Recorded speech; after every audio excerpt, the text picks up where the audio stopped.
Up until the case of Ronald Ryan, which we'll now turn to, you had never identified with a client, had you? No. That's one of the main injunctions that Rob Monaghan impressed on me. He said, don't identify with the client.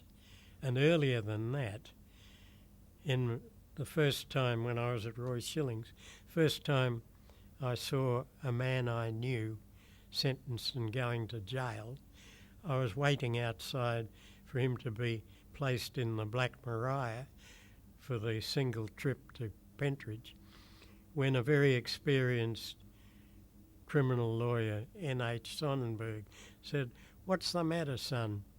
Is he going in?" I said, "Yes, Mr. Sonnenberg." "Well," he said, "you'll see a lot of that." "A lot of that," he repeated. "Always remember one thing, you don't have to do it." And honestly, that kept me sane, because I didn't suffer the result of a conviction. Nevertheless, though, that all changed when you defended Ronald Ryan, who was the last man to be hanged in Victoria, and that case took over a year. Would you agree that that is when your ability to distance yourself from a client took on a new perspective? It changed my life. If there can be said to be a watershed, that was it. Up till then, I was in favour of capital punishment. I'd had 6 years of war service. I'd seen service in Vietnam. I was no stranger to violent death. I'd seen plenty of it. And I had no tears of sympathy to shed for a murderer. And by the time of Ronald Ryan, I had spent time in the condemned cell with 4 convicted murderers before him. If any of them had hanged, I wouldn't have been too upset about it. They were clearly guilty. They were horrible crimes. There are no nice murders. And if you believed in capital punishment, they were the right people to hang. But none of them hanged. Ronald Ryan was different. When I approached his case, I read the depositions. I thought this was another hopeless case. By hopeless, what did you mean? Beg pardon? What did you mean by hopeless exactly? Well, I thought it was an open and shut case where a conviction was inevitable. There were so-called confessions. There were 14 eyewitnesses. It seemed hopeless. And strangely enough, I took a liking to him the first time I met him. When I went out to Pentridge, I was waiting to see him, and I saw a white-haired old lady being escorted by 2 nuns. When I got to see Ryan, he said, "Do you see that old lady going out?" I said, "Yes." He said, "That was my mother. She's more interested in saving my soul than my neck." He said, "I hope you're not like that." And we both laughed.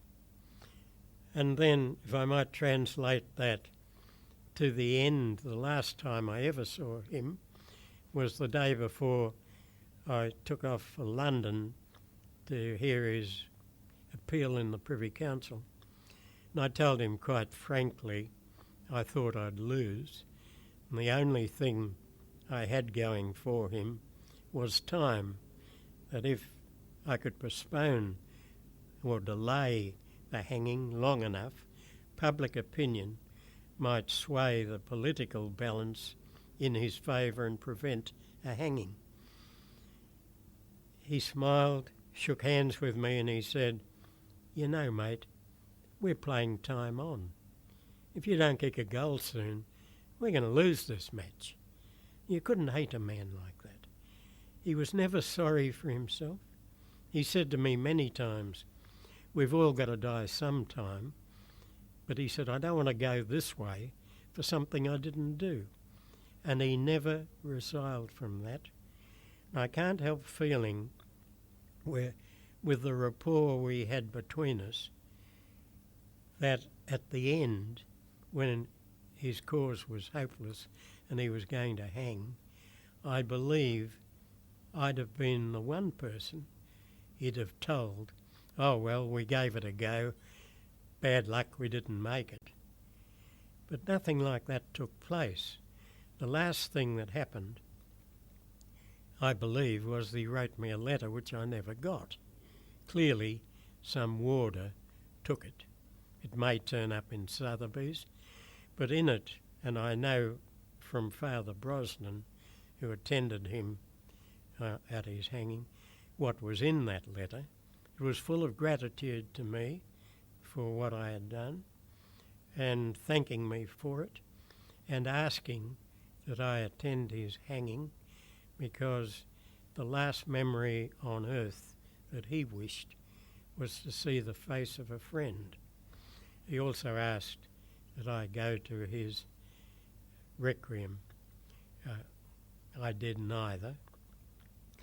I certainly would not have attended the hanging, and I didn't go to the requiem because, not being a Catholic, this would have been played up in the press as a publicity stunt in some sort, and I didn't want that to be my last memory.